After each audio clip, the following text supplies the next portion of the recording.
29 de outubro marca o Dia Mundial da Psoríase e por isso convidamos a doutora Maria Angélica Gorga para falar sobre o assunto. Olá, doutora, obrigada por aceitar o convite. Olá, obrigada a vocês pelo convite.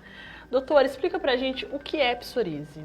A psoríase é uma doença inflamatória crônica da pele, de origem genética, predisposição genética, e que afeta geralmente áreas extensoras dos braços, das pernas, podendo também alcançar todo o tegumento.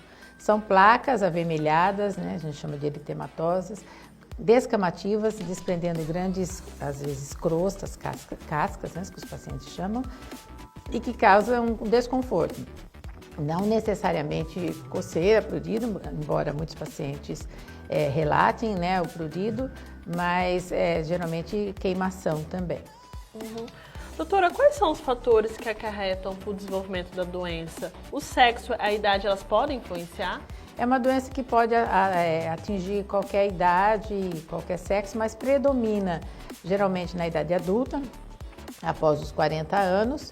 E na infância ela pode atingir, mas geralmente a infância a partir dos 6, 7 anos de idade, a partir dos 8 anos geralmente. Uhum.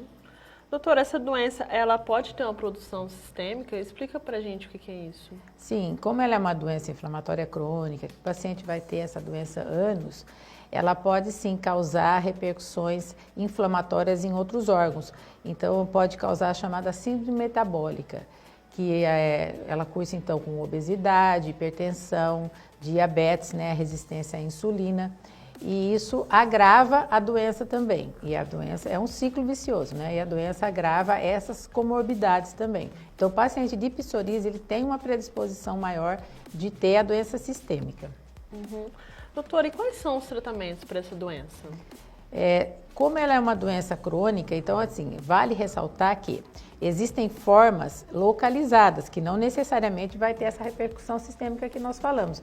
Vai depender da genética, do que a pessoa tem a predisposição de ter uma forma mais grave ou uma forma mais leve.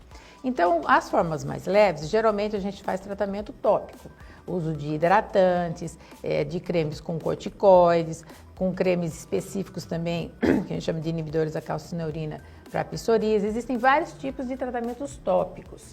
Depois, se a pessoa começa a ter um quadro mais sistêmico, aí a gente vai, prevenindo a repercussão sistêmica, que eu esqueci de falar da causa principal também da repercussão sistêmica, é a parte articular. Tem muitos pacientes que têm o reumatismo da psoríase, né, a poliartrite psoriásica, que aí sim tem uma indicação de medicação sistêmica, aí a gente começa a entrar com medicamentos orais até os sistêmicos mais modernos. Então, os mais modernos hoje são os imunobiológicos. Muitas vezes as pessoas já querem chegar e tomar o imunobiológico porque é mais prático, às vezes você toma uma vez por semana, uma vez por mês, e acha que vai curar a doença, né? Não vai curar, ele tem um controle da doença. Não existe ainda cura, né? Vale ressaltar para a psoríase, né? Mas esses medicamentos, eles têm suas repercussões sistêmicas também, né? Então a gente só vai deixar para os casos mais graves, sem dizer que são medicamentos muito caros, são de alto custo, e geralmente as pessoas solicitam a ajuda do programa do governo específico para a medicação de alto custo, né? Uhum, certo. Doutora, alguns desses medicamentos são muito caros. O SUS, ele disponibiliza esses medicamentos ou não? Exatamente.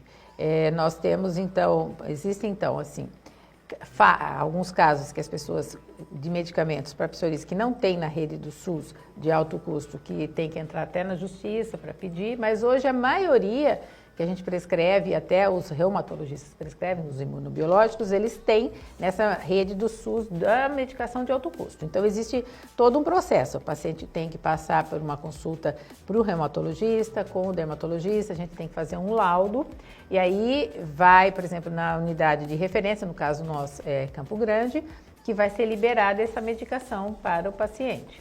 E tem um acompanhamento com exames específicos, né? Então, assim, não é simplesmente, eu quero tomar e o médico vai fazer a receita e conseguir adquirir o medicamento. Mas sim, existe o tratamento. Aqui em Três Lagoas, nós temos o programa de psoríase, do qual eu faço parte, e que já facilita mais para os pacientes conseguirem a medicação. A maioria da medicação consegue pela rede do SUS. Doutora, obrigada, viu, por aceitar o convite e estar aí explicando sobre essa doença para o pessoal. Muito obrigada mesmo. E eu gostaria de ressaltar que a doença não é incontagiosa, há muita discriminação, por isso do Dia Nacional, do Mundial, né, de combate à psoríase, não só para educar as pessoas sobre a doença em relação a tratamento, que existe controle, para também não ficar usando medicação sem orientação médica, mas principalmente para evitar o preconceito. Não tenha preconceito contra a psoríase. Correto. Obrigada, doutora.